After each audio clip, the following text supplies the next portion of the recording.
Moynihan. Moynihan. Right. Andy, what happens in Ted 2? A bear. Yes. A teddy bear. Cuddly bear. Cuddly A teddy bear. fluffy bear. Yeah. Gets a wee bit thinking that he's a fucking human being and then he gets schooled. you ain't real. Finds out he's property. Yeah. And that's it, really. Yeah.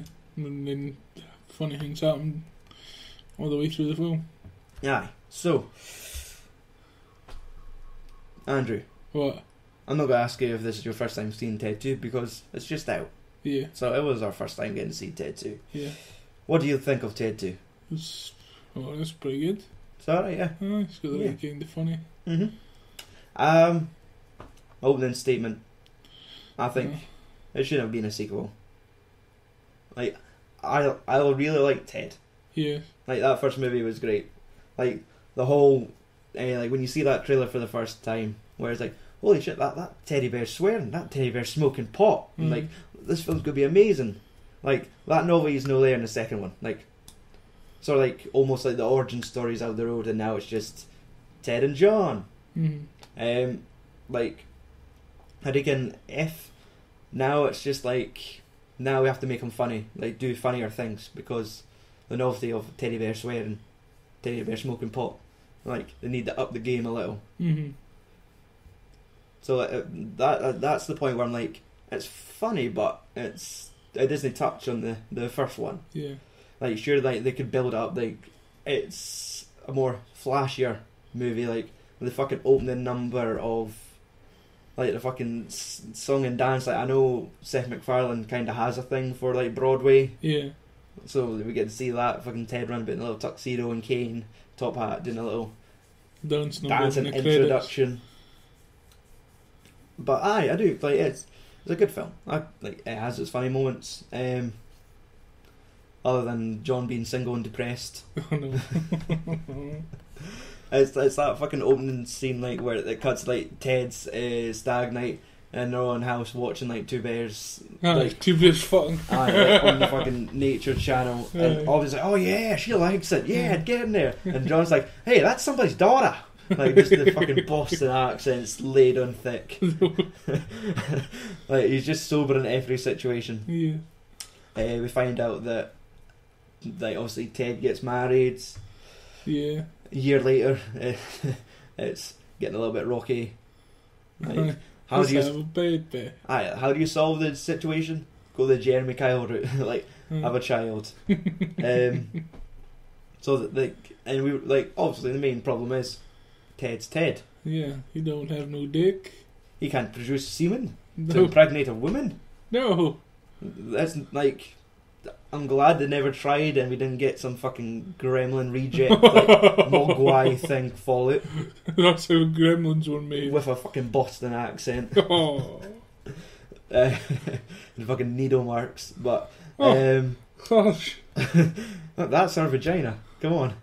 Really? Mine when they done like a scan of her fucking ovaries and it looked like a fucking Boston market. Like, everyone's been up there and all the fucking drink and drug use. Like, it's total fuck. Look like fucking black lungs, but they're ovaries. Aye. So Ted wants a baby. So Ted needs to get a donor. Yeah. So they see Sam Jones, Flash Gordon. Yeah. He's only got one sperm left. That's all. He's saving it for when he's stuck on a desert island. Aye, and he needs the protein. Aye. Tom Brady, which is just a very American reference. Huh? Tom Brady. He's the American famous quarterback. Aye. And like, that's all for the fucking joke that he is like a god to them. Yeah. They break into his house, try to jerk him off into a cup, because obviously they can't just ask him to impregnate Tammy Lynn. So it's like that fucking briefcase scene for Pulp Fiction. where they open up and the fucking gold light comes out. Fucking Ted's dressed like Paddington Bear, no one to get any semen on him. But like that doesn't work out. So I just love the fact when Tom Brady fucking grabs Ted and just launches him. And fucking John catches him and like, oh, like fucking perfect swirl. Spiral. That's it. He's still in awe. It's like, oh, it's amazing. He's a god. So they basically say, right, it better be John that. And that was like Ted's answer all along, but Aye. he was too depressed to. Well, he didn't want Too breast. too Depressed. depressed. Depression. Aye, he was depressed. Aye, that's Aye. better. Is it? It kept sounding like you were saying breast. Depressed. Aye. He's too depressed. Aye, he's too he's got tits there. Aye. You know. Too depressed. So we get that fucking scene you see in all the trailers of him catching the cup, Aye. slipping, well, him not catching the cup and getting covered in rejected semen. Yes. Grrr. Yeah. Hashtag Yeah. Mondays. That's it. I need to try and like. There's a lot. Obviously, it's a comedy. There's a lot of jokes. Yeah. As a guy done Family Guy, of course, there's going to be a lot of singular jokes Mhm. lined up one after another. I'm trying to remember them all. So if there's any I forget, pipe in. I'll try. Because some jokes work, some jokes don't. Yeah. There's definitely some jokes in this that just made me like go. Eh. But one joke that did work was the fucking John's porn addiction and them having to get rid of John's laptop. Like when Ted goes to use it and it's just all folders of porn, and then like it goes to obscure porn where it's like transgender but it's just men with tits. Aye. And like so no, You don't get chicks with dicks. Aye. Men with men with tits. tits. So they have to destroy it. So they're sitting. This is the one where like it looks like a real life fucking Family Guy skit Yeah. where it cuts to them in the garden fucking smashing up the laptop, and then Aye. it cuts to them saying, right, no, we need to bury this at sea, and it cuts to them in the fucking at the pier on the boat, jumping in, dropping it underwater, and just so that evil is gone from John. So they find out like when they go to adopt that Ted is he's not a human being. Not human. He doesn't class as a person. Exactly. Technically he's classed as like property. Yeah. And then he finds it like it all hits him, like basically the government find out, so Yeah. his marriage is annulled. He loses his job because he's a teddy bear. Yeah. You can't sell cereal to Liam Neeson. Oh. Or can. And you can't certainly adopt a child. So he loses all his human rights. Yeah. They decide we need to take them to court. Enter like new female love interests. Right. Amanda, is it Seyfried? Siegfried or something. That blonde lassie that's got the golem eyes, which they reference in this, which I was Yeah. so glad they did. So the running joke is she does not know anything about pop culture. Mhm. She did notice that her name is Sam L. Jackson. Yeah. She gets her Star Wars and her Star Trek mixed up. Yeah. So I like that's sort of like the running joke of her being a bit clueless and them being like, especially like when it's like guys movie references, like guys will understand Star Wars references. She doesn't understand a clue. So them being equally annoyed as like people at Comic-Con about getting Star Trek and Star Wars mixed up was quite funny. Yeah.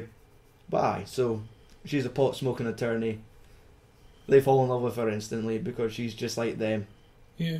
Cut to like 80s fucking montages of, right, let's look up some law. Let's go to the library, let's look up law. Let's start dancing in the library and just doing funny shits. Yeah. Like- Put one foot in front of the other. So. Which is it's a few references here. Like them dancing in the library is a reference to Breakfast Club, the John Hughes movie. They do a very similar thing in that movie. And they do another one, like that one foot in front of the other is music, a song taken from Revenge of the Nerds, another 80s comedy. Alright. So I'd taken if this was just paying tribute to those, because there's like a planes, trains and automobiles gag in there as well later on. It's the scene when cut to Ted's driving the car and they're playing like mess around and he's like smoking a fag trying to drive a car and he's swerving all over the roads and everyone's trying to sleep. John Candy does the same thing in Plane, Trains and Automobile What with does it? like smoking a fag, driving the car bad, like I think it's and same music and all that shit. So I think that's him just paying homage to probably films he's made his childhood. Yeah. Aye. So they get to court. Yeah. Because nothing else really happens. Like, they study. John. I do like how Mark Wahlberg has lost his fucking tolerance to weed now. When he's crawling the wall. He's like, I just want to go home. I was like, what was the name of the fucking... It had like a weird name.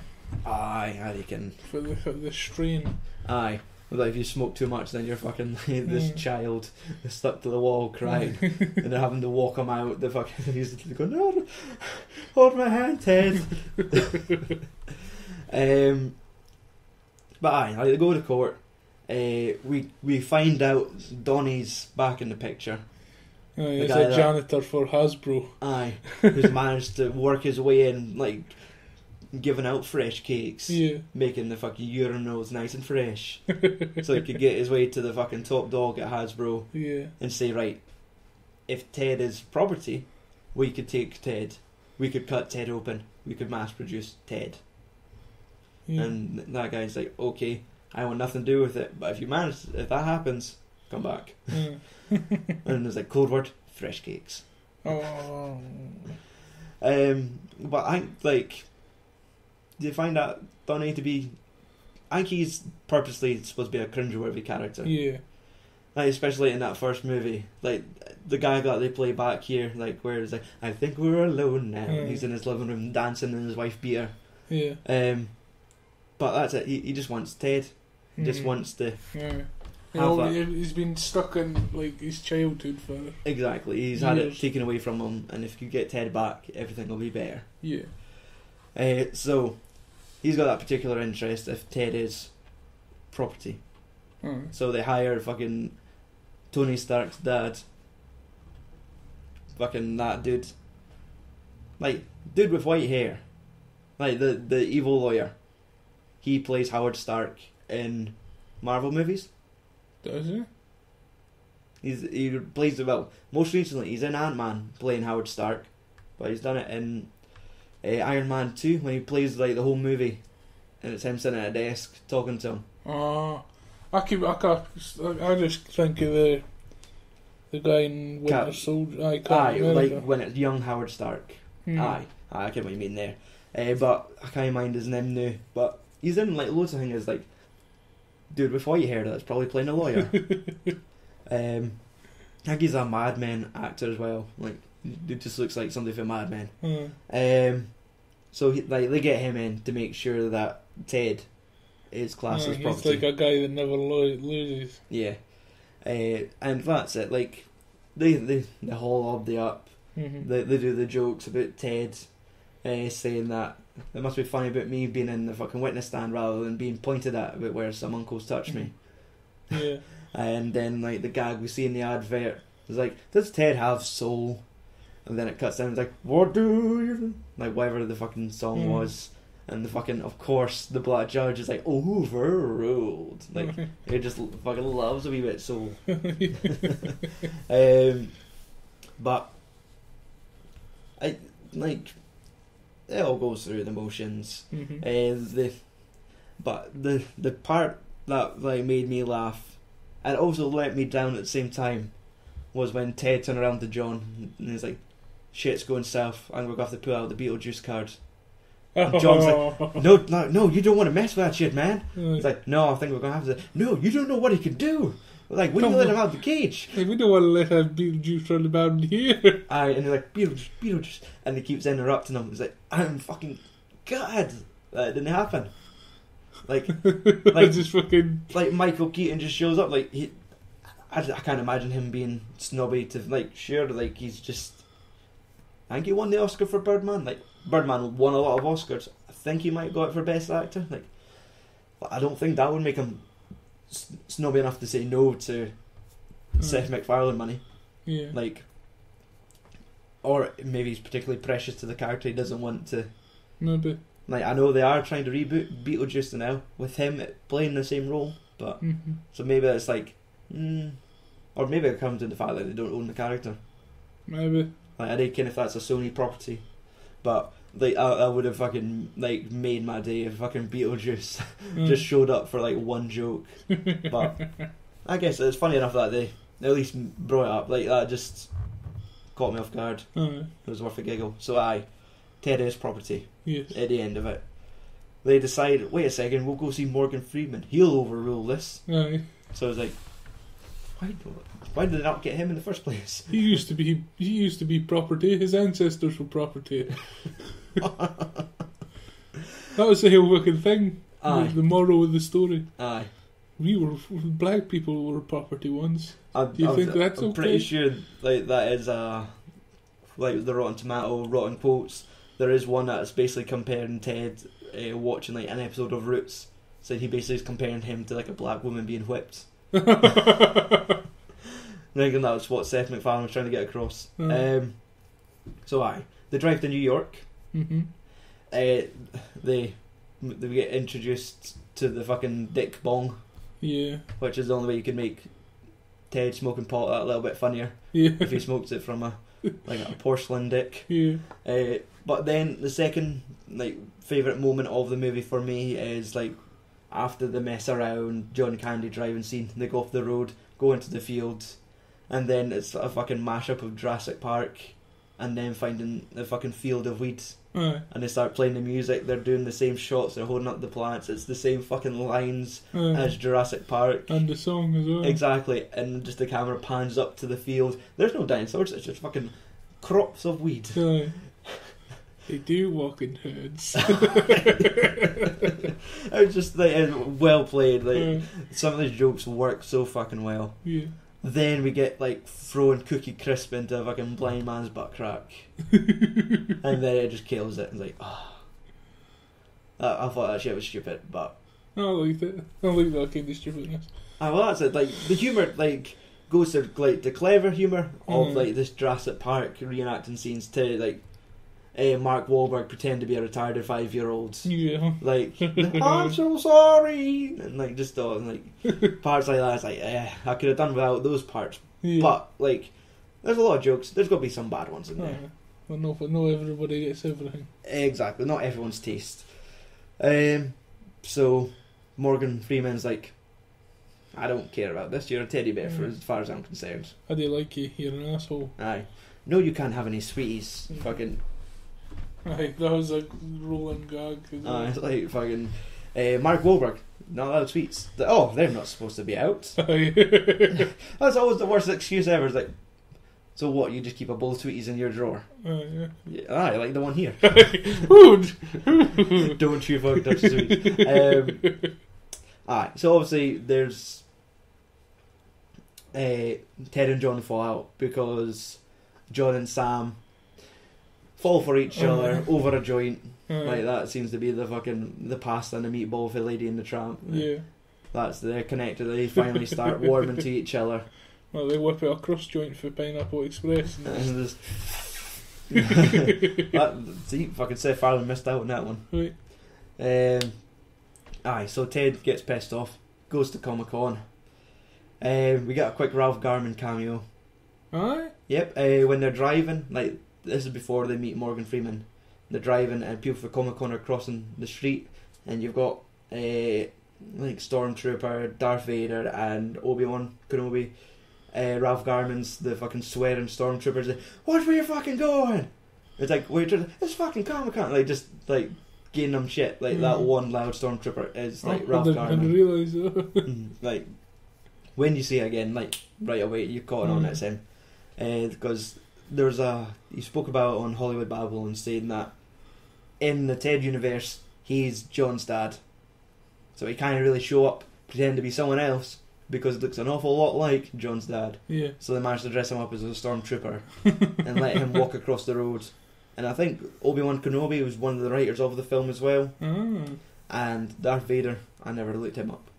I thought, because there's 3 people responsible for the writing of the film, so I thought that could have been the 2 writers and Ralph Garman, but to suffice, it wasn't.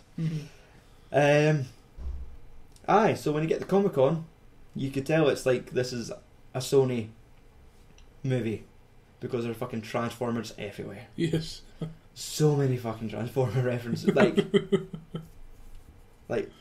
think if it's just because it's Sony's property, that have Transformers, or it's just because Mark Wahlberg's in the Transformers movies, and I think he's going to be in the new one as well. Oh, is it?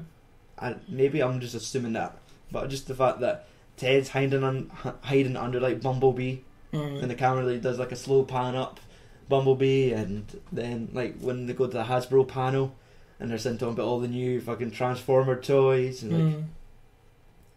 Has Michael Bay got some fucking money in this? Like, has he got bought shares? Like, has helped produce Ted? Is Ted going to be in the next Transformers movie? Exactly. Like, that's it. Like, just start mashing up movie properties. Yeah. Like when they said Channing Tatum and Jonah Hill are going to be the fucking Men in Black, and it's like, that sounds amazing. Fucking throw Ted like fucking Optimus Prime and Ted like in a fucking road movie. Or have both Mark Wahlbergs as John and fucking twins Transformer fucking Mark Wahlberg. Like, I didn't know I had a twin. It's like, and just let it roll that way. It'll be terrible, but it's probably more original than what they're going to do anyway. No one would fucking expect it. That'd be awesome. People would watch it. That's it. Like, just as like, okay, maybe they would lose an audience because Ted is definitely a 15 and Transformers is easily a 12 because you want all your families coming in to see that film. Yeah. But I did like there was a lot of, I guess at Comic Con they can't really stick to certain properties, like they can't stick exclusively to having only a certain type of audience cosplaying. Like everyone's like, when there's that giant fight scene, you've got like Star Wars people fighting Ninja Turtles. There's people from every like property fighting each other. Like there's even like the guy that does the voice of Stan from Family Guy dressed as the Tick. Like they're fucking him. And does he know voice the Tick? I think that is probably. I never looked that up, but I wouldn't be surprised. And the guy that plays the guy for Star Trek dresses up as his character that he played in Star Trek to the Comic Con. Maybe I never knew that was him. No, that's the guy that played that whatever his name is. Dressed up as like Worf or something. Worf, he was the guy that played a crap version of himself. Just wearing like an egg carton on his forehead. Yeah. So Donny shows up as a Ninja Turtle, which I reckon I quite like. It's a Ninja Turtle. Dresses like the original ones. Like it was awesome. Like, it was an awesome costume. Like it was just the fact that it's like we reviewed that movie. Andrew will get this reference. You look like the original ones, not the fucking 8-foot transforming Ninja Turtles. That's it nowadays. They're probably about 8 foot tall. That's a lot easier to cosplay as the old one. Yeah. Like that costume, like if you had to buy it, that would cost a fortune. Like that would just be expensive. So that looks like movie quality. It is. It does. So we get all this shit about Donny trying to kidnap Ted. Yeah. And Ted manages to hide amongst Teds. And then they do that fucking Neil Diamond song. And it's like, it's right, it is like the most fucking, is it contagious was the word he used? Yeah. When he starts singing the song and like, you can't help but like fucking... I know, like Sweet Caroline or something. And it's like, Sweet Caroline, and Ted's like, bam, bam, bam. He's like, fuck. My cover's blown. Hey, what are you doing with that teddy? He's like, you better be buying that teddy. Like you're punching fucking my fucking stock, my property. And then it's just like the Tech and Worf show up. It's like, hey Ted. It's like, Ted's had a little bit like too much to drink. Like, Ted.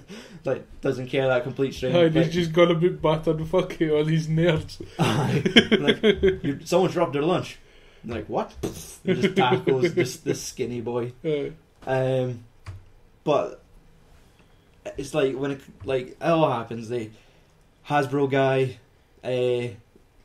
gets fresh caked on stage at Comic Con. Yeah. We get that little joke that the new Superman's going to be Jonah Hill. And fucking Sam's like, who's Superman? Like, I'm just fucking with you. Like she finally ends her references of like, I don't know shit. Like even that joke where she's looking at Golem and Golem's looking at her. And they've got like identical eyes. Wonder if they just CGI'd her eyes on the fucking go. Just like increased them a little. Yeah. But so they find Ted just about getting cut open in a fucking back corridor, and fucking Hasbro boys run away saying, "If anyone's seen me, I work for Mattel." Just runs away. But I was like, are they cutting his junk open? I thought they were just like sticking a knife into what would be his dick. Just like I was looking a little bit closer, but no, he's just a stuffed toy. Yeah, he has no debt. Aye. And so the whole shit happens, like they manage to run away. John gets taken out by the fucking Starship Enterprise. Aye. And then he's like, who did it? Like, the Ninja Turtle did. And there's like 7 Ninja Turtles. Aye.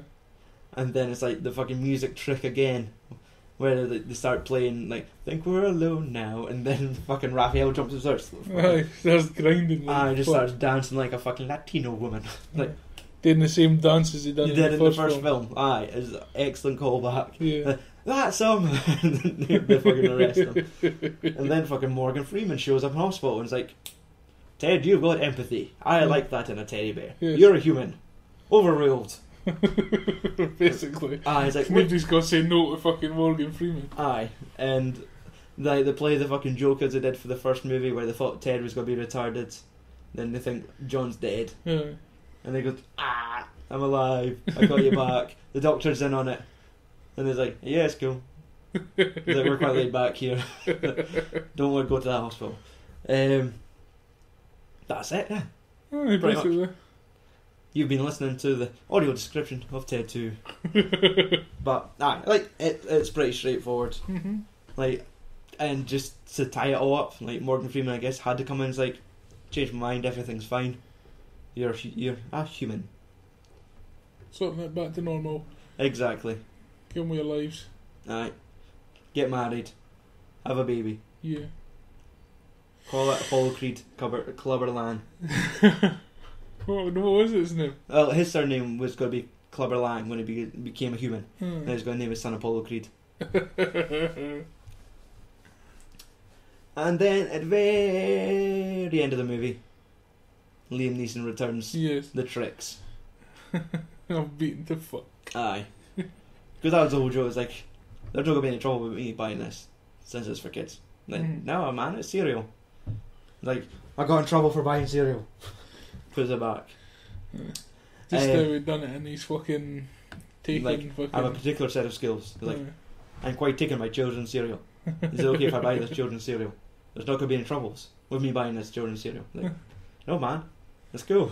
You're Liam Neeson. Who would mess with you? Just comes back all bruised and fucking slams the cereal. Take your damn cereal. Give it to the kids.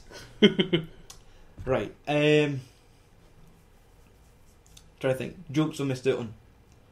The only one that everyone will probably think, like, man, that doesn't play right, is the sad jokes at fucking stand up.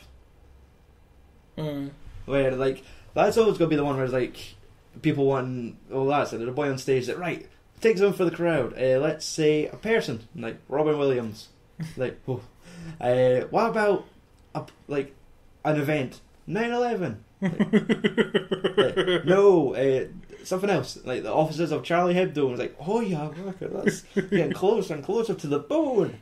Another one was the fucking something like Michigan, Missouri, like the one where like the riots was happening when the black guy got killed by the police.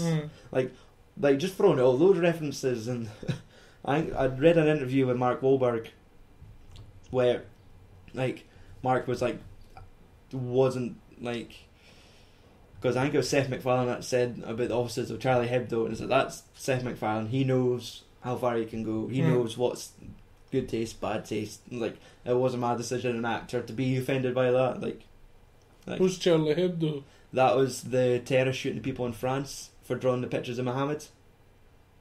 It happened about 3 months ago. Like, there was a magazine called Charlie Hebdo, and they were doing something about portraits of Muhammad, and that's when like terrorists showed up and shot the people in the office and started shooting people in the street. So like, for them to throw that reference out, it was like, whoa. Like, if this was made like fucking months later there would have been like a Tunisian beach joke. I've been Ted 3. Aye, like just throwing out some dark shit. Which like it's not bad jokes. You kind of laugh like at the fact that they've got the balls to say that, but like it's not as like, oh, that was the funniest bit of the movie, where like they made a joke about like real tragedies. But I think the worst part was for me was the Cookie Crisp. There's any jokes that didn't fly with you? No, that didn't fly with me. I liked the fucking SNL sketch. Exactly, when they're all taking the piss. Well, it was all the media coverage of Ted in court, and it was like Fox News, everyone agreeing with each other, or one station, they fighting each other. The other one, everyone's, oh yes, definitely, property, and then it cuts to SNL doing their bit. That was funny to see because like we do watch SNL. Exactly, so it's funny to see that they're in it, and like it kind of puts it in the real world, like when they reference like TV shows we watch, and them characters playing into it. But other than that, I think that I said there's no really other stuff I've missed out on. Oh, I can think. Right. Instead of trivia this week, I've written down the goofs for Ted. Oh.